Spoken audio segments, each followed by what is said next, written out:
Hello, welcome back. In this video, we are going to learn about the web and HTTP. So what is the agenda? We will learn about the concept of World Wide Web or WWW and HTTP. Then WWW architecture. After that, different types of web documents that are available in the internet like active web documents, dynamic web documents and static web documents. After that, we are going to learn in details about the HTTP transaction and its different messages. After that, HTTP transaction in details. Then the meaning of proxy server and its uses. So what is the concept of the web and HTTP? Actually, WWW, if you recall, it is the repository of information from all over the world which are linked together from different sites. Now this is very important because there is a client which would request for a web document from a server. Now this server has several sites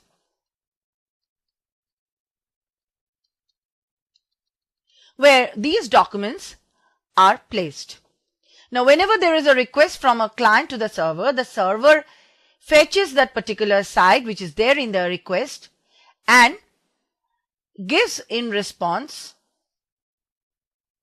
the web document that is desired by the client.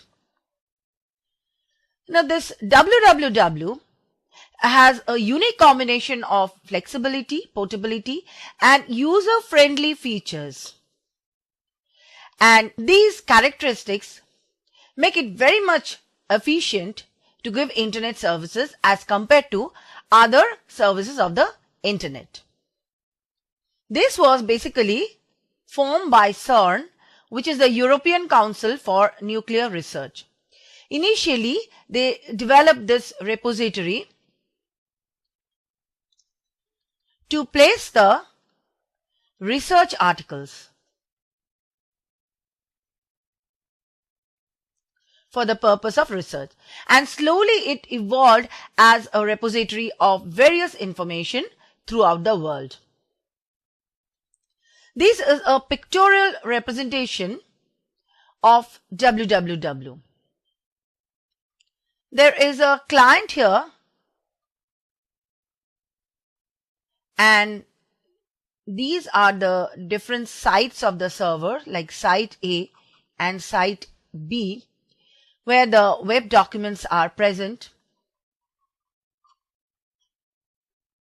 Suppose this is web document 1, but this is web document 2. The client will make a request to the particular site from where it will fetch the web document. And in return, the server, this is basically the server, will give a response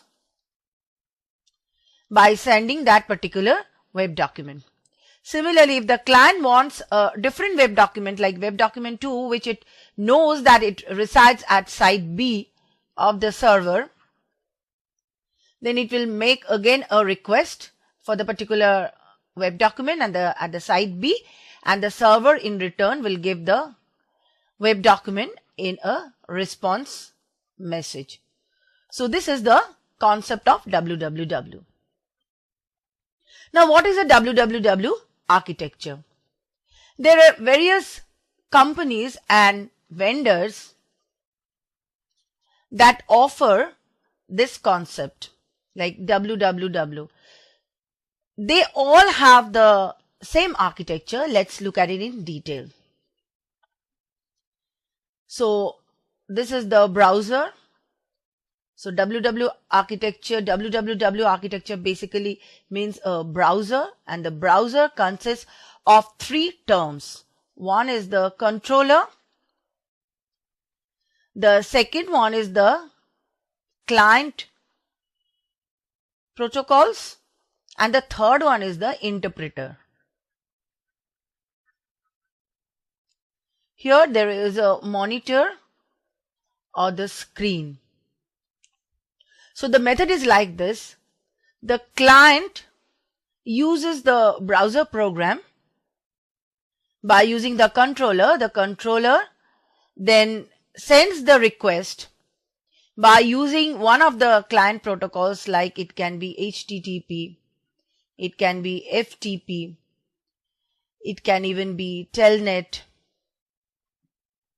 or it can be SMTP, etc., depending on the particular application. And these client protocols then fetch the document from the server, and the server in return, in response, gives the document to the client. The client uses any of the interpreters like HTML or JavaScript or CGI, etc., and looks into the document at the monitor. So the document is viewed here. What is the URL? URL means Uniform Resource Locator. As defined earlier, this Uniform Resource Locator is a unique identifier for a web page. Actually, this web page resides in a server, which is actually a computer having a particular name, and also there is a port number through which that web page must be fetched, and there is a path where the web page resides within the computer. So this is called the Uniform Resource Locator. With the help of this, the web page can be fetched by the client. Now let's look at the writing of URL. How do you write the URL? Basically, you have to write the protocol here. Either it is HTTP. So this is the most common protocol that is used, or it can also be FTP, which is seldom used. And after writing the protocol, you have to give the colon, then backslash, and then you give the host name. This is the name of the computer where the web page resides. Then if there is a port number associated with it, you give the port number. For HTTP, we use the port number 80, and then you give the path of the file. So this is the file name. Now there is a term associated with www, and that is cookies. Now what are cookies?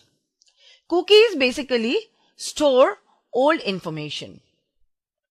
Now this www using HTTP is a stateless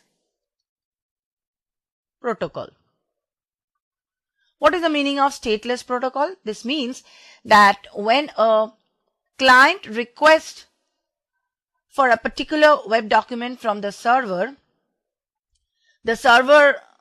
places the request, and in response it gives the document back to the client, and then the entire communication is deleted. So this is a stateless protocol. Again, when the client needs to fetch another document, then it again places the request and the server gives the response. In this way it happens.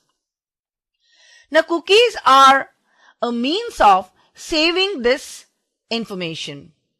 How does it do this? It stores the old information. Like many a times there are clients which can request multiple web documents from the same server. So once a request is made, the server keeps the information of the request from the client in a file.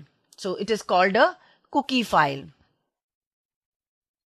It keeps it in the cookie file, and the next time when again the client requests the same server for another document, then the server looks into the cookie file to see whether it is an old client or a new client. So that way cookies save a lot of time. Now we look into different types of web documents. Now web documents are of three types. One is static, dynamic and active web document. Let us understand static web document. Let's say we have a client here. There is a server here and there is a web page over here. The client wants to have this web page, so it places a request to the server. Now this server then fetches the web page residing in its own computer and passes it as a response to the client. So the client will get the web page. Now this is a simple web page and static in nature, meaning that there is no change in the web page and the client cannot make a change in the web page. It has been created by the server using basic HTML language, which is known as the Hypertext Markup Language, and it remains there and it is static because there cannot be any changes made in the HTML document. It is only the server who can make a change in the HTML document, and then when the client requests for the same document the next time, if there is a change, then the server can give the modified web document back to the client. So that is why it is known as a static web document. Now what is a dynamic web document? As before, let's say there is a client and there is a server. The client places a request for a particular application. For example, it wants to know the date and time from the server. What the server will do, it will run the application program of date and time, and the result that it will get, it will feed it as a response back to the client. So the client will get a response here in the form of a result of the date and time. This is dynamic in the sense that since date and time will change with each request, then the client will get a different result for different requests. Next we have active documents. There are many a times when some application programs need to be run at the client end. So we have the client as before, we have the server here. So the client makes a request to the server. The server here has the applet, which is the application program that should be run at the client end. So the server sends the applet, and this applet then goes to the client end and it is run at the client end to get the result. Unlike the dynamic document where the application program is run at the server end, here the applet is run at the client end to get the result. So this is the difference between static document, dynamic document and active document. For static document, we can use HTML. For dynamic document, we use CGI, Common Gateway Interface, and for active document, we can use JavaScripts. Now let us turn our attention to HTTP. HTTP basically functions as a combination of FTP and SMTP. FTP stands for File Transfer Protocol and SMTP stands for Simple Mail Transfer Protocol. It is similar to FTP because just like FTP, it fetches files, but it is much simpler as compared to FTP. In FTP, we have two communication paths. One is the control path and the other one is the data path. But in HTTP, we have only the data path and do not have the control path. It is similar to SMTP because just like SMTP, it sends messages.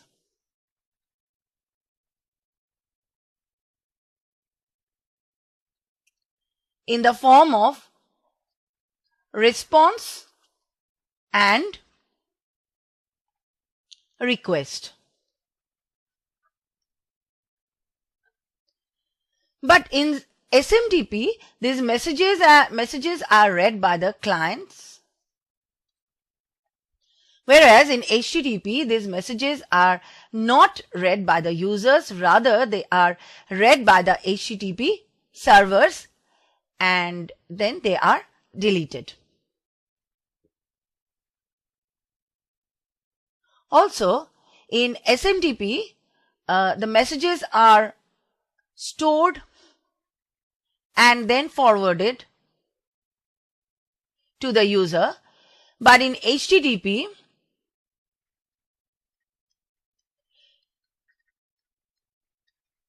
the messages are sent in real time.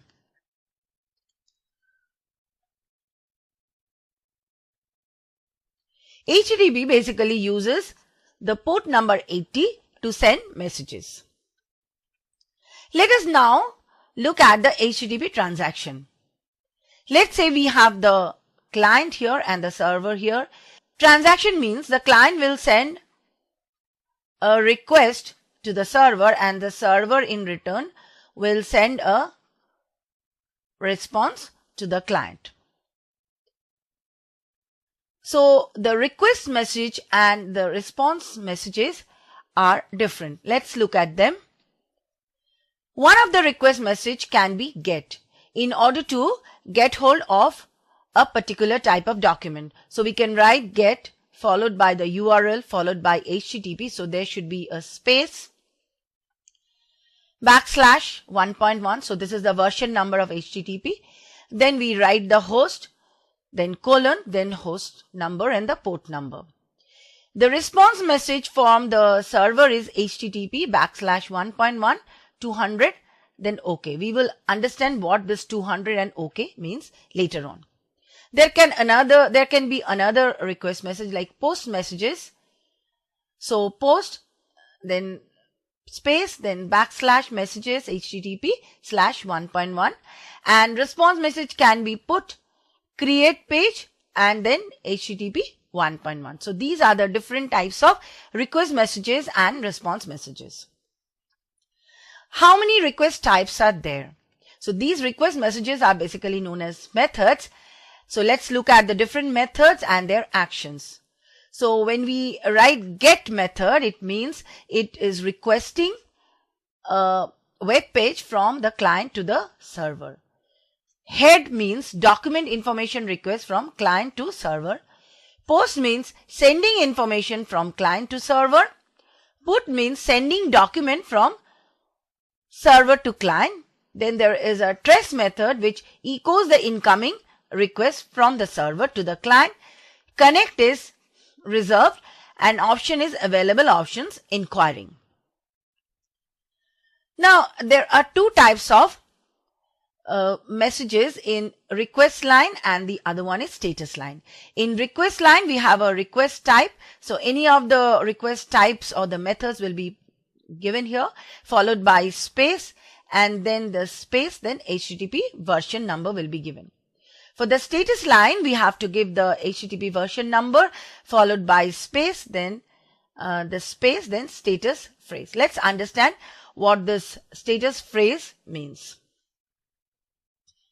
So let's understand the version of HTTP transaction. The present version is HTTP 1.1.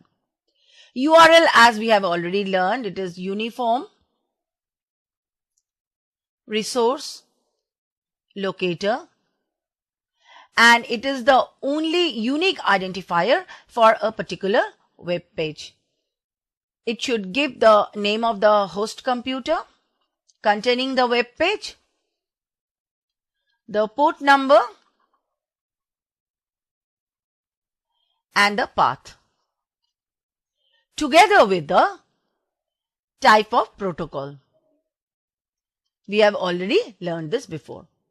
Now there is a status code which defines what is the meaning of the response. The status code, if it is in the range of 100, then it is mainly information related status code. If it gives 200, that means the request has been successful and the response has been given from the server to the client. If it is in the range of 300s, it means that redirection client to another URL. That means the server does not have the required information. So the client, whatever the client has requested, the server has redirected it to another URL. 400 means there has been an error at the client side and the request is not successful. 500 means there is error at the server side and response is not being able to be transmitted from the server to the client. Now the status phase basically gives the meaning of status code. So let's look at the header of HTTP. The header basically consists of the header name followed by a colon, then a space, then the header value. So what are the different types of headers that are present? So let's see here the header type and description. We can have the general type of header which gives general information about the HTTP transaction. We can have request type of header which gives client's configuration. Then we have response type which gives server's configuration. We have entity type which gives the body of the message. Now we can see here this general type and the request type and the entity type. If you combine them, then they can be in the request message from the client to the server.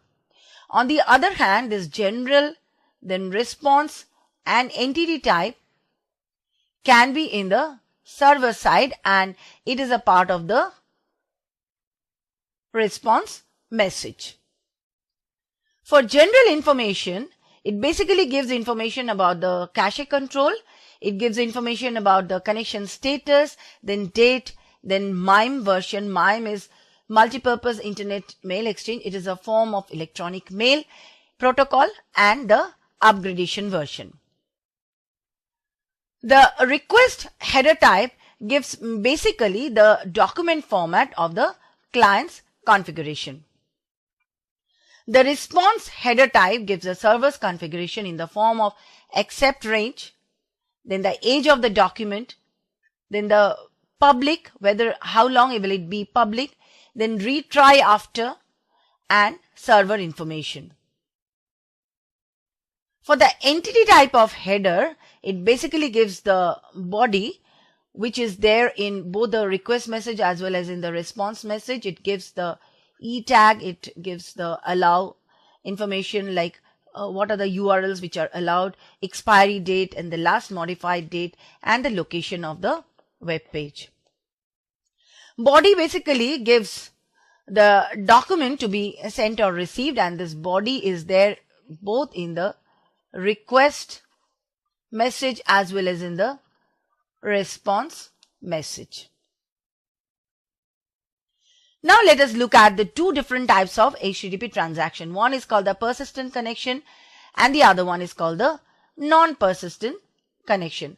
Persistent connection is the default connection of HTTP version 1.1 and here the server leaves the connection open for future requests. It can close the connection upon a request from the client or when the timeout occurs. For non-persistent connection, there is a TCP connection for each request and response, unlike persistent connection. So what happens? What are the different steps? The client initially has to open a TCP connection for a non-persistent connection. Then after opening the connection, it should send a request message to the server for a particular web document. Then upon receipt of the request from the client, the server should send the response in the form of the result of the web document, either it is static or dynamic or active. If it is static, it should send the HTML web document. If it is dynamic, it should send CGI. CGI basically is Common Gateway Interface, and it is not a simple language, but it is a combination of various languages like C, C++, shell programming, etc. And if it is an active document, it should send the applet or the Java applet back to the client for it to be run at the client end. After that, the server should close the connection, and then the client has to read the data until end of file. Then the client closes the connection. So this is the overall HTTP transaction using persistent connection as well as non-persistent connection. What is a proxy server? The computer that keeps copies of responses to recent requests. It is known as the proxy server.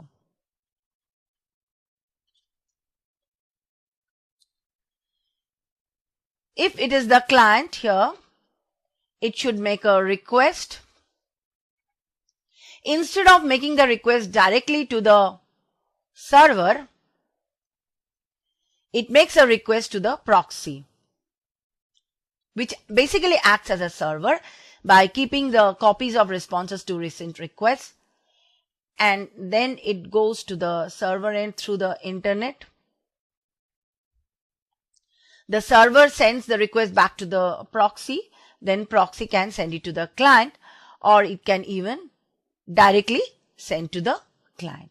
Now, what is the utility of proxy? It basically reduces the load on the server. The server may have multiple requests from various clients. So in that case, the server will be overloaded, so it offloads its services to the proxy. It also decreases the traffic that should go from the client to the server end, and it basically improves the latency or the delay. Many a time it happens that the server is having a queue of requests, and in order to serve that queue of requests, there is a delay in the response. So if one can use the proxy server here, so that latency will be much reduced.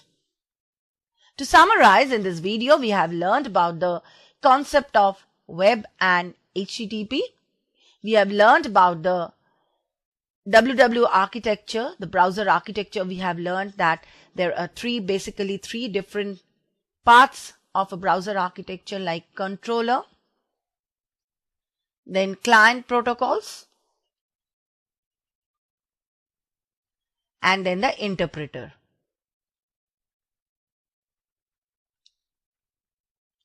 We have learned about the different types of web documents. We have learned about the static web document, dynamic web document, and active web document. We have learned that HTML is used for static, for dynamic we use CGI, and for active we can use JavaScripts. We have understood about the HTTP or Hypertext Transfer Protocol, then how the transaction is made in HTTP. Then we have touched about the proxy server and its advantages. Thank you.